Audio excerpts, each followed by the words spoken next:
Hey folks, the starter, I thought the starter on my bus was going out. All I would get is clicking, and it wasn't coming from the starter itself. It was coming from a relay in the fuse box.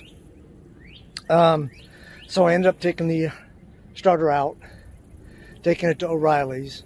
They put it on their tester, and it failed.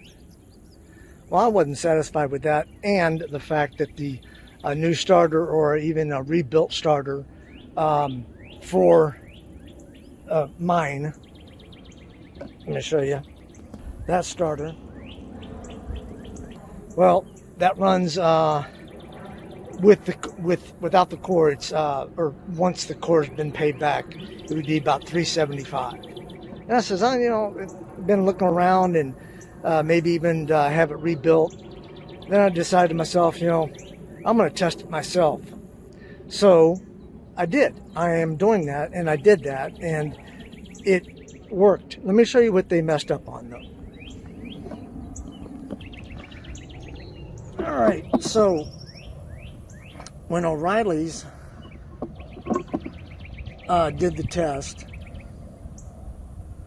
they hooked the ground to that right there, where it bolts to the engine or to the transmission or whatever. They hooked the ground to that. There's a stud on the back of the starter is where it's supposed to be hooked to. It failed as it's hooked up right now. It failed that way. Let me show you what's going on.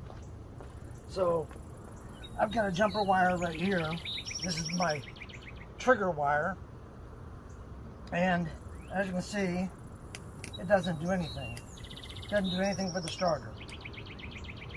But I take this off, hook it to here. I'm gonna go start the engine up. Hopefully you can still hear me. The only reason why I started the engine was something up with the drain the battery. This is a big starter. It draws a lot of amps. Alright, so now with it hooked up properly, watch right there.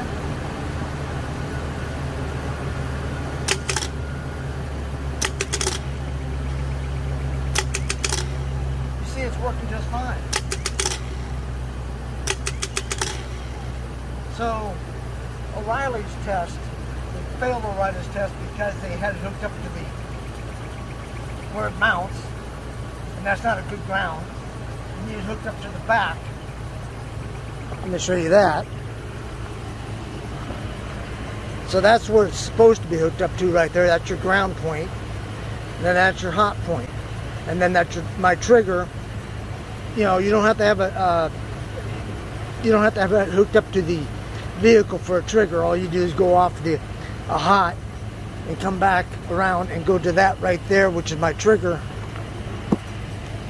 wire right there. Trigger terminal is right there. And you just touch it to that, and that's what juices it up.